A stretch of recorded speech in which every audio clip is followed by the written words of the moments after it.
Columbia Institute of Technology acknowledges that our campuses are located on the unceded traditional territories of the Coast Salish nations of Musqueam, Squamish, and Tsleil-Waututh.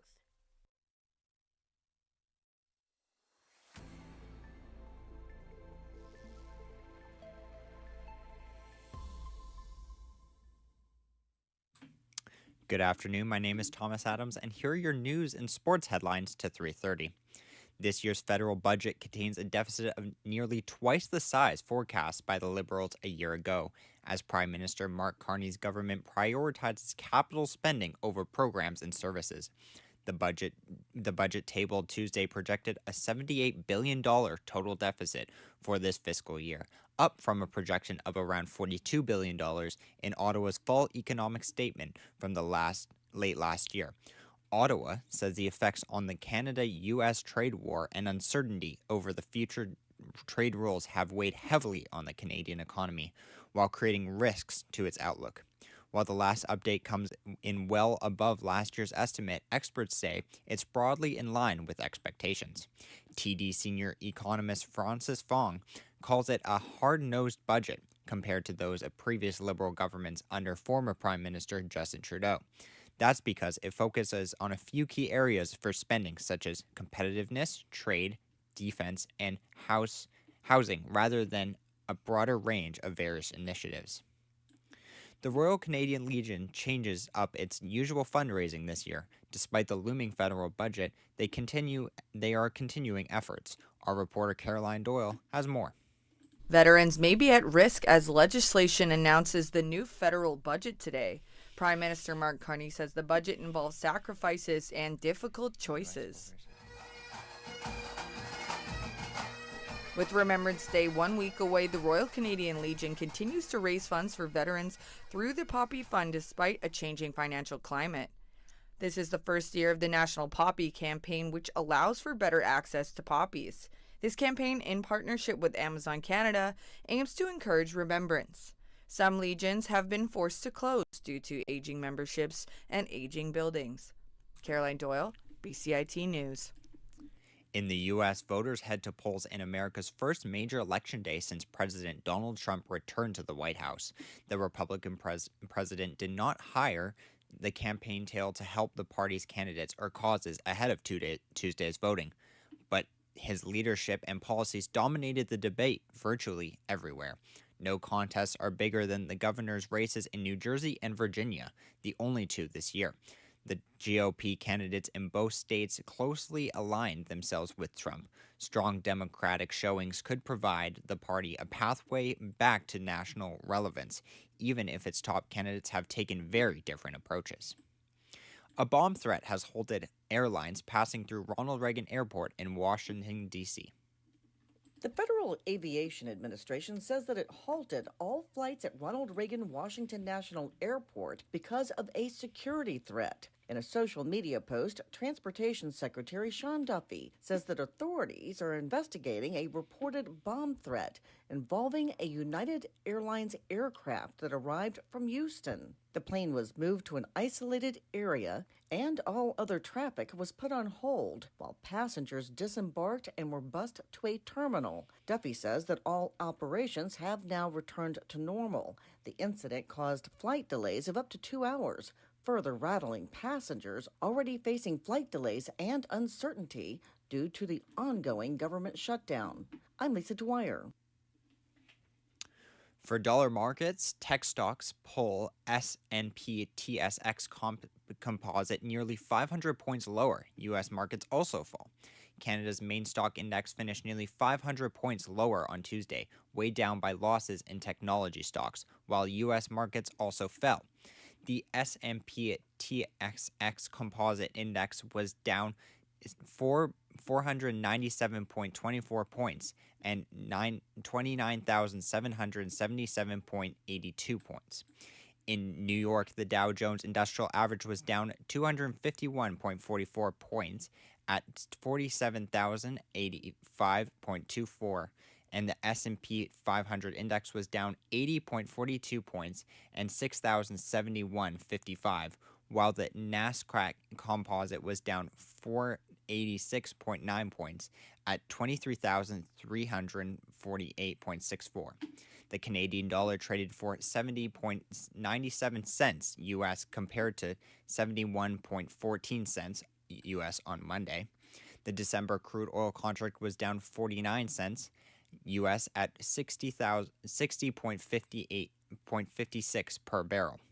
The December gold contract was down $53.50 at US 3,960.50 an ounce. Now, in Gaza, Israel military says the remains of the hostages in Gaza have been turned over and are now in Israel.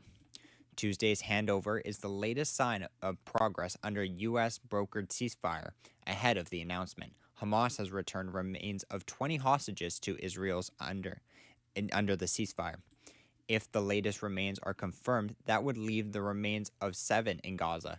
The ceasefire began October 10th and is aimed at winding down the deadliest and most destructive war ever fought between Israel and Palestine's militant group. A new report shows the development of AI have a large impact on Canada's food and beverage industry. Reporter Elijah Ford got insight into the developing technology will impact day-to-day consumerism. A report from BCC Research has shown that AI spending in the food and beverage industry is expected to reach $50.6 billion by the year 2030. This new technology is anticipated to be used on analytical insights for food products. BCAI spokesperson Udpav Kansal thinks this technology will play a large role for the foreseeable future. Let's say it's for the superstore or grocery store, but the production planning also helps the manufacturers plan for how much of a demand is going to come in. So demand planning, production planning, and sales forecasting. So AI and machine learning have a huge role to play. The AI technology market is expected to be worth over $800 billion by 2030. Elijah Ford, BCIT News.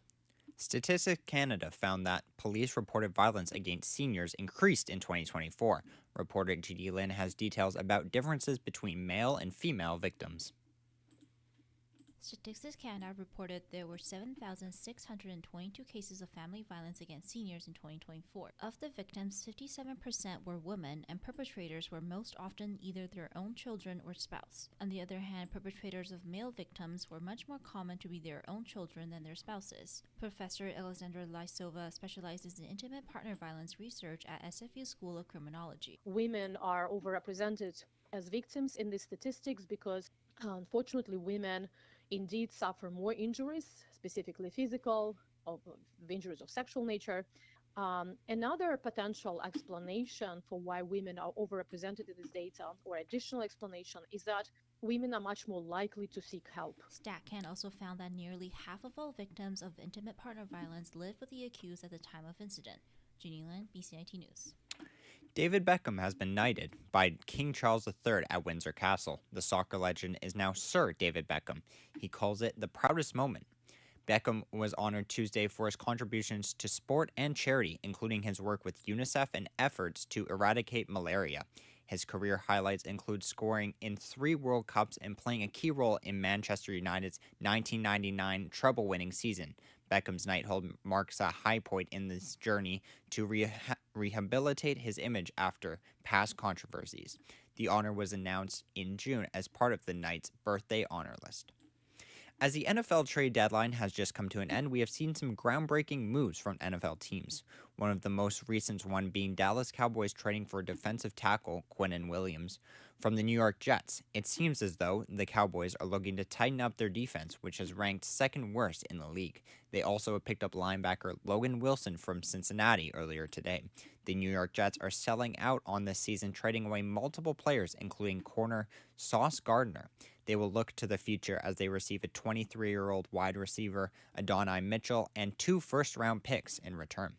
Other notable trades include New Orleans wide receiver Rashid Shaheed being traded to the Seattle Seahawks, and Vegas's wide receiver Jacoby Myers traded to Jacksonville Jaguars.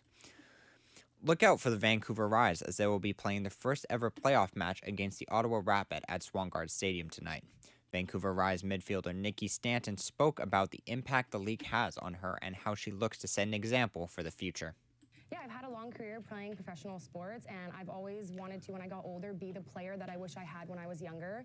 And this team has given me the opportunity to do that, where I get to be a leader, I get to be a good teammate, I get to be the voice for anybody who maybe feels that they don't have one.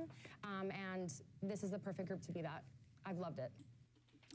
The Rise will look to secure its first playoff win against Ottawa team, who has rivaled them all season. The head of the Major League Soccer is coming to Vancouver to lobby for the Whitecaps. Commissioner Doug Garber will be in the city this week speaking to business leaders and public officials, and a high on his list of talking points is the team's stadium deal with BC Place. Garber says the club isn't in a sustainable situation because of the scheduling issues with the stadium and the fact that the Whitecaps receive limited amount of revenue from food and beverages sold at their games. Whitecaps CEO and sporting director Axel Schuster says the team is among the top 10 in MLS when it comes to attendance, but sits at the bottom when it comes to food and beverage revenue. The Whitecaps' current lease with BC Place expires at the end of December. BC Place says it's having productive discussions with the MLS club about reviewing its lease, but any agreement has to factor in more than just revenue. Baseball fans and collectors have a chance to get their hands on various used items from this year's World Series. Major League Baseball is auctioning off several collectibles from balls to bases, locker tags, and jerseys from the series, which saw the Los Angeles Dodgers repeat as champions after beating the Toronto Blue Jays in 7 games. The most expensive item was a ball used for Dodgers two-way star Shohei Ohtani's first World Series strikeout when he got Toronto Blue Jays first baseman Vladimir Guerrero Jr. swinging on the first pitch of Game 4. The high bid as of Tuesday afternoon was listed at $950 American. Thank you so much for tuning in to your news and sports headlines at 3:30. I'm Thomas Adams. Have a great day. I would recommend this program for anyone that isn't sure what kind of job they want in media, because you learn everything from like public relations to communications to video editing, like radio, TV. So you do get a lot of experience in all the different fields in media.